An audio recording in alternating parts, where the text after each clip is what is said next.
محدث اعظم پاکستان مولانا سردار احمد صاحب رحمۃ اللہ تعالی علیہ اپنے دور کے بہت بڑے محدث، بہت بڑے شیخ الحدیث تھے۔ علم حدیث میں آپ کی مہارت تامہ کی وجہ سے علماء کرام، آپ کے ہم عصر اہل علم نے آپ کو محدث اعظم پاکستان کا لقب دیا، اور اپر پنجاب کی طرف اگر کسی کو شیخ الحدیث کہا جاتا تو وہ مولانا سردار احمد صاحب رحمۃ اللہ تعالی علیہ کی ذات والا صفات تھی۔ زمانہ طالب علمی آپ کا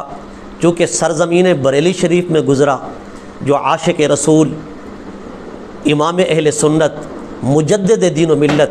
الشاہ امام احمد رضا خان فاضل بریلوی رضی اللہ تعالی عنہ کی دھرتی ہے، آپ کا شہر مبارک ہے۔ بریلی شریف کے جامعہ منظر اسلام میں محدث اعظم پاکستان مولانا سردار احمد صاحب رحمۃ اللہ تعالی علیہ زیر تعلیم تھے۔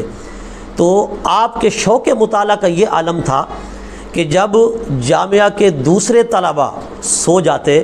تو محدث اعظم پاکستان مولانا سردار احمد صاحب رحمۃ اللہ تعالی علیہ روشنی کے مفقود ہونے کی وجہ سے، چونکہ جامعہ کی لائٹیں وغیرہ بند ہو جایا کرتی، تو آپ بریلی شریف کے محلہ سداگرہ کے چوک میں چلے جاتے، وہاں ایک لالٹین ساری رات جلتا رہتا، آپ اس کی روشنی میں بیٹھ کر مطالعہ فرماتے۔ جب محتمم میں جامعہ کو پتہ چلا کہ یہ ہونہار لائق طالب علم اس قدر شوق مطالعہ رکھتا ہے،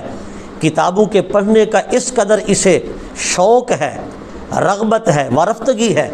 تو انہوں نے ان کے لیے ایک لیمپ کا انتظام کر دیا، پھر آپ جامعہ کے اندر مطالعہ فرمایا کرتے تھے۔ تو ہم اپنے اسلاف کو اگر دیکھیں تو وہ کس قدر علم سے پیار کرتے اور محبت کرتے تھے۔ اللہ تعالی ہمیں بھی یہ شوق نصیب فرمائے۔